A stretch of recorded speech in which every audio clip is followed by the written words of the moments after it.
31st night కి farm house book చేసుకుని friends తో ఎంజాయ్ చేయాలనుకుంటున్నారా? అయితే వెంటనే డోసే యాప్ ని డౌన్లోడ్ చేసుకుని బుక్ చేసుకోండి. గారు నమస్తే జయ. ఏదైనా సరదా దెయ్యం కథలు, భూతం కథలు ఇలాంటి చెప్పుకుంటాం కదా రమ్మగారు. మంచి దెయ్యాలు, పిచ్చి దెయ్యాలు, దెయ్యం దెయ్యాలు అలా ఏదైనా ఒక మంచి స్టోరీ చెప్పండి అండి. చెప్తాం. పనికిమాలిన సలహాలు చెప్తాం. పనికిమాలిన సలహాలు, కథ పేరే అది. పనికిరావు సలహాలు. ఓకే, ఇప్పుడు ఇది దెయ్యం చెప్తుందా, దెయ్యంకి వచ్చినాయా? దయ్యానికి చెప్తుంది, దయ్యమే చెప్తుంది, పిశాచాల కథే ఇది. ఉండు మొత్తం చెప్తా. ఓకే. మాచిరాజు కామేశ్వరరావు గారు, నేను మొన్న ఒక పేరు చెప్పాను కదా, అవును, వీరు కథలు వెళ్ళి సరదాగా ఉంటాయి. వారిది ఈ స్టోరీ చందమామ కథల్లోది. పూర్వం అంట ఒక ఊరి చివర శ్మశానం దగ్గర ఒక దిగుడు బావి ఉందట. అయితే ఒక వృద్ధ పిశాచి ఎక్కడి నుంచో ఎగురుకుంటూ వచ్చి ఆ దిగుడు బావు గట్టు మీద కూర్చుంది. ఆ చుట్టూతా చెట్ల మీద అక్కడ ఇక్కడ చాలా పిశాచాలు ఉంటాయని చెప్పుకునేవాళ్ళు. ఇంతలో ఏమైంది, ఎవరి వాళ్ళు ఇక్కడ వచ్చి కూర్చున్నారు, నా ప్లేస్లో కూర్చున్నారని ఒక పిశాచి గొంతు వినపడింది. అది పైకి వచ్చింది. అది ఒక ఆడపిశాచి. ఇక్కడ కూర్చున్న వృద్ధ పిశాచం ఏమందంటే, గట్టు విశాలంగానే ఉంది, ఎవరైనా కూర్చోవచ్చు, నువ్వు కూడా కూర్చుంది కానీ రా, ఏమిటి సంగతులని పిలిచి. పిశాచాలు కబుర్లు చెప్పుకుంటాయి. వచ్చి కూర్చున్నాక, నువ్వు ఎవరు ఏమిటి ఎక్కడి నుంచి వచ్చావంటే, నేను ఈ ప్రాంతంలో తిరుగాడుతూ ఉంటాను, చిన్నపన్న పిశాచాలకి సలహాలు చెప్తా.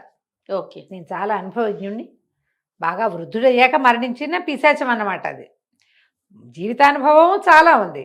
పిశాచిగా మారి కూడా చాలా కాలమైంది. ఇక్కడ అందరికీ నేను సలహాలు చెప్తాను, అన్ని రకాల అనుభవాలు సలహాలుగానే చెప్తానని చెప్పేసరికి ఈ ఆడపిశాచింది, నాకు కూడా ఒక సలహా కావాలి ఉండని వచ్చి గట్టు మీద కూర్చుని నేను ఇవాళ ఇక్కడికి వచ్చా కానీ నేను ఒక మర్రి చెట్టు మీద ఉండేదాన్ని. ఆ మర్రి చెట్టు మీద ఎంత హాయిగా ప్రశాంతంగా ఉండేదో, పక్కన ఒక పాతబడిపోయిన ఇల్లు ఉండేది, సుఖంగా ఉండేది. ఆ ఇంట్లో ఎవ్వరూ లేరు. నేను చాలా ప్రశాంతంగా ఉండేదాన్ని. నాకు ఆ మోతలు అవి విసుగు. అయితే కొత్తగా ఆ ఇంట్లోకి ఒక సంగీతం మాస్టర్ చేరాడు. సంగీతం మాస్టరు ఆయన వాయించేస్తాడు, మధ్యలో వాయిస్తాడు, అదే మృదంగం వాయిస్తాడు, ఆ హార్మోనియం ఏమిటో వాయిస్తాడు, నిరంతరం ఓహని గొంతెత్తుకుని ఏదో ఒకటి పాడుతూనే ఉంటాడు. ఈ సంగీత మాస్టర్ కోసం ఊళ్ళో నుంచి పిల్లలు జల్లలు బోళ్ళంత మంది వస్తున్నారు, ఆడపిల్లలు మగపిల్లలు, చిన్న పెద్ద, రోజంతా బ్యాచీలుగా వస్తూనే ఉంటున్నారు. పొద్దస్తమానము సంగీతమే. పొద్దున మొదలుపెట్టి రాత్రి దాకా ఆగటం లేదే. బ్యాచ్కి 2-3 చొప్పున వస్తారు, ఒక 5-6 వస్తారు, అందరూ పాడతారు. అన్ని బ్యాచ్లతోటి మాస్టర్ వాయిస్తాడు, పాడేస్తాడు. పొద్దస్తమానం ఇదే గోల. అసలు సుఖం లేదు, విరక్తిగా ఉంది. ఎలా ఆయన్ని వాడి నుంచి, ఆ సంగీత మాస్టర్ నుంచి విముక్తి పొందాలో చెప్పు అనగానే వృద్ధ పిశాచం ఉంది, ఇంతేనా, మాస్టర్ని భయపెట్టు, ఇవాళ రాత్రికి వెళ్ళిపోయి అని చెప్పేసరికి సరే బాగుందనుకుంది ఆడపిశాచి. చీకటి పడ్డాక సంగీత పాఠాలన్నీ ఆగినాయి. ఆయన ఒక కిటికీ పక్క వేసుకుని పడుకున్నాడు మాస్టర్ లోపల, సంగీత మాస్టర్.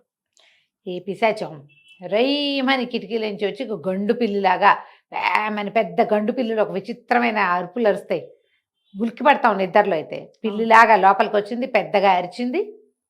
ఈయన ఉలికిపడి లేచాడు. ఆయన లేచి ఆయన చూస్తూ ఉండగానే ఈ గండు పిల్లి కాస్త పిశాచంగా మారిపోయింది. ఓహో, అడిగి చావద్దు. ఇంకోడైతే ఉలికిపడి ఎవరమ్మాయి అన్నాడు. అనేసరికి నేను ఇక్కడ ఉండే పిశాచాన్ని, చెట్టు మీద ఉండేదాన్ని, నువ్వు వచ్చిన దగ్గర నుంచి గోలే, నేను పిశాచాన్ని నీకు తెలిసింది కదా, నువ్వు ఇల్లు ఖాళీ చేసి వెళ్ళిపో ముందు, నువ్వు వెళ్తే కానీ నాకు ప్రశాంతత రాదు అని ఆడపిశాచి గట్టిగా చెప్పింది. ఆయన హా అని ఆవలించి, దానిదేముందిలే, అది ఇంటి నిండా ఎలకలే, పాతిల్లు కదా, ఇందాకేదో రూపం మారేవు కదా పిల్లి, ఆ పిల్లిగానే ఉండు, ఈ ఎలకలన్నింటినీ చంపేస్తే నేను ప్రశాంతంగా ఉంటా అని చెప్పి అటు తిరిగి పడుకున్నాడు. గుర్రు పెట్ట మొదలుపెట్టాడు. ఈ పిశాచి నిర్ఘాంతపోయింది. అయ్యో రామా, వీడి దుంపదేగా, ఏమిటి నేను పిల్లిగా మారాలి వీడి కోసము, చీ అనుకుని గబిలంలాగా మారి ఆ ఇంటి నుంచి బయటికి వెళ్ళిపోయి రయ్యమని పరిగెత్తుకుంటూ పోయి. మర్నాడు మళ్ళీ వృద్ధ పిశాచాన్ని కనపడింది. నువ్వు చెప్పిన సలహా కుదరలేదు, మరి వాడేమో, ఆ మాస్టర్ ఏమో నన్ను పిల్లిగా మారు, మా ఇంట్లో ఎలకల్ని బట్టు అని పనులు చెప్తున్నాడు నాకు, నేను పిల్లిగా వెల్లిగా మారలేను, ఇంకోటి ఏదైనా చెప్పమని. ఈ ముసలి పిశాచి, వృద్ధ పిశాచి ఉందిగా, ఆయన అన్నాడు, అమ్మాయి అట్లా కాదు, అసలు ఇల్లు పీకి పందిరేయాలి ఇలాంటి వాళ్ళకి, ఇల్లు పీకి పందిరేసే పని చూడు, నువ్వు చచ్చినట్టు వెళ్ళిపోతాడు మాస్టర్ అని చెప్పాడు. మర్నాడు ఏం చేసింది ఈ పిశాచి, రాత్రికి చేరి ఇంటి మీద ఎక్కి పెంకులు ఇళ్ళు ఉంటాయి కదా, ఒక్క పెంకు బయట కింద పడేస్తుండేసరికల్లా ఈ మాస్టారు ఇంటి బయటకు వచ్చి, ఏమిటి ఎవరు నువ్వు ఏం చేస్తావు అంటే, పిశాచం కనపడింది. నిన్నే చెప్పాను నీకు ఇది వదిలిపెట్టి పొమ్మని, నువ్వు వెళ్తావా వెళ్ళవా, లేకపోతే ఈ పెంకులని పీకి పారేస్తాను.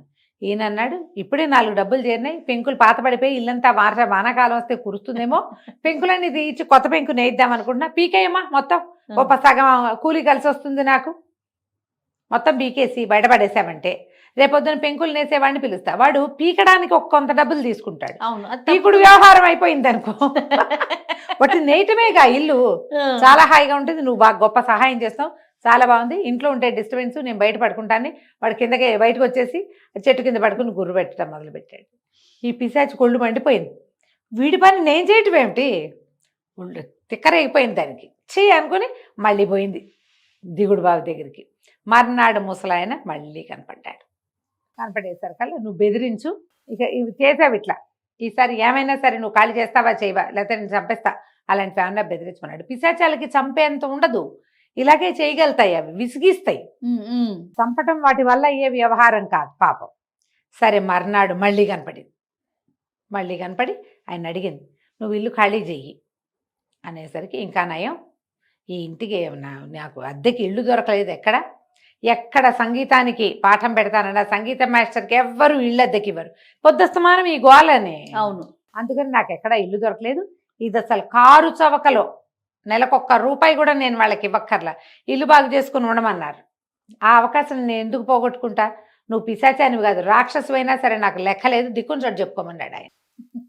ఎక్కడ ఇల్లు దొరకలా, ఇంత పెద్ద ఇల్లు, తోట వాకిలి దొడ్డి అన్నీ ఉన్నాయి, చక్క పిల్లలు వచ్చి కూర్చుని 4 పక్కల కూర్చుని సంగీతాలు పాడుకోవడానికి వీలుగా ఉంది, దగ్గరలో ఇళ్ళు లేవు వాళ్ళందరూ పోట్లాడడానికి, అందరు ఎవరు పోట్లాడలేదంటే పిశాచం తయారైంది. ఓకే, ఈ పిశాచికి అర్థమైంది, ఈ ముసలాయన చెప్పే సలహాలు నాకేం పని చేయట్లేదే, 3 సార్లు ఇచ్చాడు ఐడియా, 3 వేస్ట్. ఎప్పుడు కూడా సలహాలు తీసుకోకూడదు, మనకు కావలసిన పని మనం చేసుకోవాలి అనేది బాగా ఆలోచించుకుని చెట్టు మీద కూర్చుంది. ఒక నిర్ణయానికి వచ్చింది. ముసలాయన పలకరిస్తే వృద్ధ పిశాచి మాట్లాడలా, నీ పని అయిందా అదే అయిందా ఏదంటే ఏదో అయిందిలేండి అని, అవలేదంటే ఆయన ఇంకో సలహా చెప్తాడు, అదే కదా, అక్కడి నుంచి పాటించేవా అని చంపుతాడు రేపటి నుంచి, ఈ సలహా గోలు ఎందుకు మనకి, అందుకని ఊరుకుంది. 4వ రోజు ఈయన కనపడింది, నాకు కూడా సంగీతం చెప్పండి అని అడిగేసరికల్లా ఈయన, అబ్బే నీకేం సంగీతం వస్తుంది, నీకు అట్టా రాదన్నాడు. ఎందుకు రాదండి, రేపు పొద్దున్నే పిల్లలు వాళ్ళు వస్తారు కదా, అప్పుడు నేను కూడా వచ్చి వాళ్ళతో పాటు కూర్చొని సంగీతం చెప్పుకుంటానండి.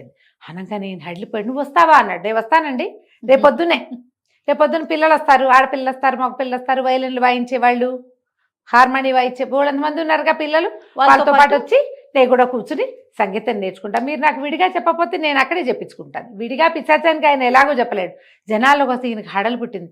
పిశాచ పిల్ల ఒకటి రేపొద్దున పిల్లలతో పాటు సంగీతానికి వచ్చిందంటే ఆ పిల్లల పేరెంట్స్ రానిస్తారా, ఈయన బికమహం వేసి సరేలే అన్నాడు. మర్నాడు పొద్దున తట్టపుట్టా సర్దుకుని వెళ్ళిపోయాడు. చూడు 3 సలహాలతోటి పనిచేసిన అవల, దీని సొంత తెలివితేటలు వాడి ఆయన మర్నాడు పొద్దుటికి ఆయన తట్టాపుట్టా సర్దుకుని బయటికి వెళ్ళాక ఈ పిశాచం ఆ దిగుడు బావిని వదిలిపెట్టి హాయిగా తన ముందు నుంచి ఉంటున్న మర్రి చెట్టు మీద ప్రశాంతంగా పోరు పొక్కు లేకుండా జీవించడం మొదలుపెట్టింది. పిశాచాల కథలు ఇప్పుడు ఇలాంటి కథ ఉందా, పిశాచాలు ఉండవు మొదట, ఇలాంటి కథలు చెప్పకూడదు అనిపిస్తుంది. దీన్ని అలా కథగా తీసుకోకండి, ఇందులో నీతి ఆలోచించండి, అంతే కదా రమ్మగారు. మీరు ఇతరుల ఐడియా ప్రకారం మీరు చేసిన నాళ్ళు మీ సక్సెస్ సుమారుగా ఉంటుంది.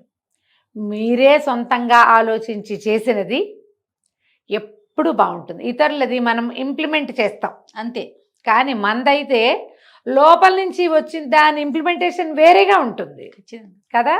ఆలోచించండి, ఇతరుల సలహాలు వద్దు, సొంతంగా ఆలోచించి ధైర్య సాహసే లక్ష్మి అని ఒక దూకితే పనులు అయిపోతాయి. కథ కంచికి మనం ఇంటికి. రైట్, నమస్తే. నమస్తే.